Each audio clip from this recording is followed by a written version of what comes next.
The antique shop was a treasure trove of oddities, a place where time seemed to stand still. Among dusty shelves lined with ancient trinkets, I discovered a weathered brochure featuring a carnival long forgotten.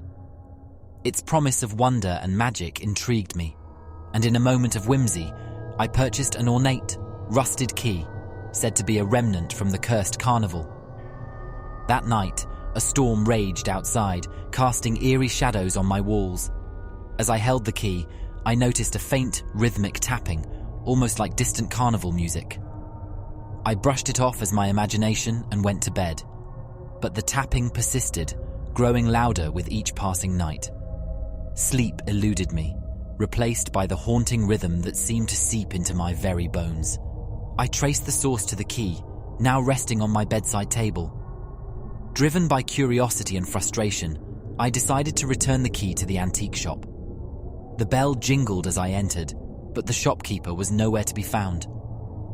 The air grew colder, and the tapping intensified, echoing in the small space. I placed the key on the counter and hurried out, convinced I was leaving the cursed artifact behind.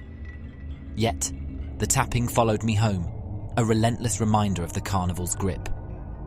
I sought refuge in research, discovering the carnival's tragic history. Burned down decades ago, the fire claiming the lives of countless visitors. Legend spoke of a cursed key, a conduit for the carnival's restless spirits. Desperation pushed me to seek a solution. Consulting a local medium, I was told that the key needed to be returned to its resting place within the carnival's charred remains. Armed with a map and a resolve born of fear, I embarked on a journey to find the long-lost carnival grounds. The carnival site was now an overgrown forest, the echoes of laughter and music silenced by time. As I ventured deeper, the tapping grew louder, leading me to a rusted, half-buried gate. With trembling hands, I unlocked it. The scene before me was both mesmerizing and horrifying. Ghostly figures moved in the shadows, frozen in the midst of their eternal revelry.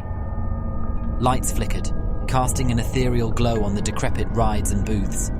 The tapping had transformed into a symphony of spectral drums and laughter. The key grew warm in my hand as I navigated the eerie carnival, drawn to a massive tent at the center. Inside, an otherworldly figure, neither solid nor transparent, stood before a decrepit music box. Its hollow eyes met mine, and a voice, a chorus of whispers, entered my mind. Return what's been taken. Understanding struck like a bolt of lightning. The carnival's magic had been stolen, the key a tether to the realm of the living. I placed the key on the music box, and the figure began to shimmer, its form dissipating like mist. The carnival came alive, lights blazing, music playing, and the ghostly figures danced with joy. But as the first rays of dawn broke, the magic faded, and the carnival sank back into its dormant state. The tapping ceased, replaced by a sense of fulfillment. As I left the carnival grounds, a whisper brushed against my ear, a word of gratitude or a farewell. I couldn't tell.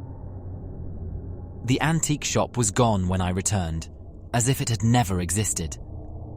Now, as I pass by the overgrown forest, I feel a sense of serenity. The cursed artifact's hold has been broken, and the tapping is but a distant memory.